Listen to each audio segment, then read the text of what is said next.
Imagine being flown across the world by an organization to just go and speak to their audience because they do like what you're sharing or the ideas that you have created or the thoughts that you have. This is something that most entrepreneurs aspire to. Speaking is not something that you just wake up one day and become an expert in. You have to practice. It is something that it is a skill you have to learn. You have to realize to get into these speaking engagements or be invited into these organizations, there are things that you have to keep in mind and also play along when you're in the business world. First of all, you have to be very culturally aware, because most cultures, if you are not aware, you will not know how to even talk to them or make yourself available or show value to them about what you're trying to speak.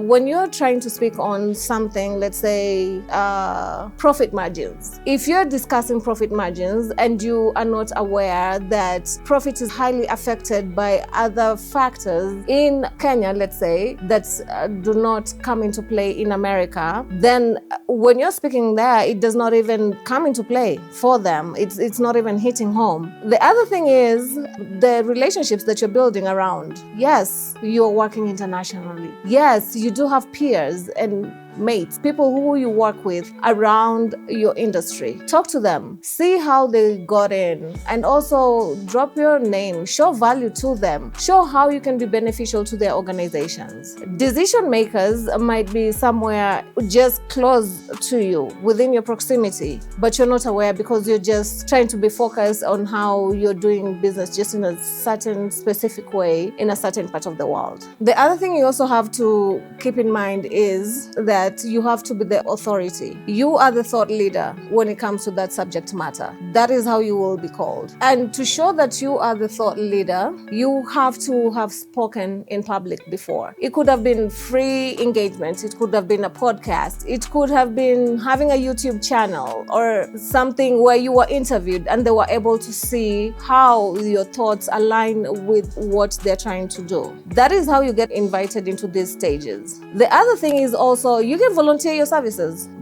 Go do it for free. And also speaking on a topic that might not be really related to what you're currently doing. I will say the first time that I spoke in public as an international engagement, I was speaking on a subject that was not necessarily pricing, but it was something adjacent to this, and it's something that I'm also aware of. I was talking about sickle cell. So this is something that I'm aware of and I can talk on, I can speak on. But in there, just figure out how you can mesh two different things, especially if the audience allows for that. Whenever you're trying to go and cross borders and trying to have these speaking engagements, whether internationally or locally, you can always start small and keep growing. This is a way of earning more money for your business and also stamping your expertise as a thought leader in the topic that you deal with. Go ahead and focus on that and make yourself better in that, and you will grow your business exponentially.